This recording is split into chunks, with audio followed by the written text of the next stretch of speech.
Nairobi.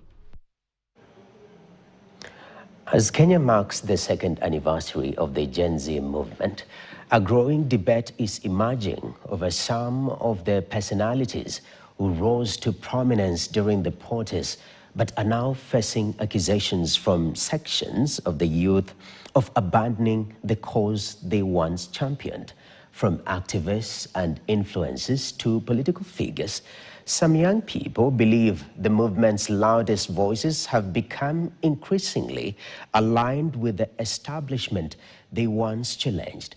Our reporter Grace Nganga examines the growing sense of disappointment among those who feel the revolution lost some of its own. As police persuaded protesters through the streets, one of the faces that came to symbolize the Gen Z movement was also running from tear gas, running from arrest, and running alongside a generation that believed it was fighting for a better Kenya. Today, that same footage is being shared for a very different reason, not as a reminder of resistance, but as a point of comparison. A comparison between where some of the movement's most recognizable personalities stood then. I don't want my daughter to go through whatever it is I'm going through. And where critics believe they stand now. 2 years after Gen Z emerged as one of the most consequential youth-led movements in Kenya's history, there is a growing sense of betrayal by former ardent Gen Zs. We did probably the gravest mistake when we misconstrued every young person in Kenya for a revolutionary and for an activist. They defend William Ruto's government. You get shocked. Is this the same guy we were with? Some of them even came and sat with us in the opposition.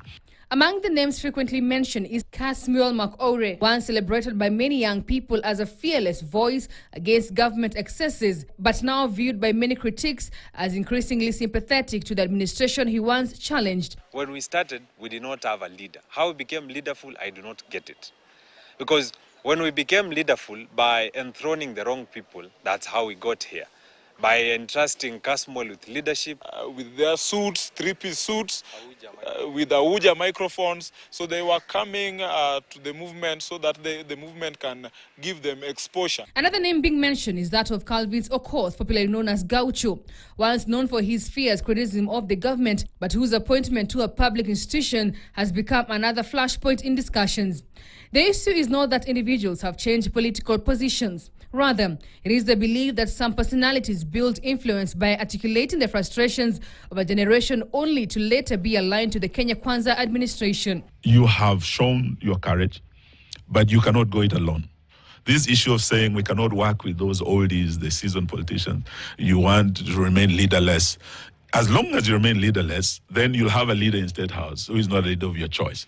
The accusations have played out most visibly on social media, where supporters and critics continue to clash over what constitutes political growth and what constitutes political betrayal.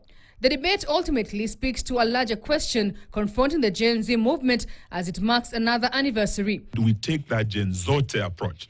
It doesn't matter your age, it doesn't matter your gender, but as long as we believe we have a shared vision and a shared values, then we can come together.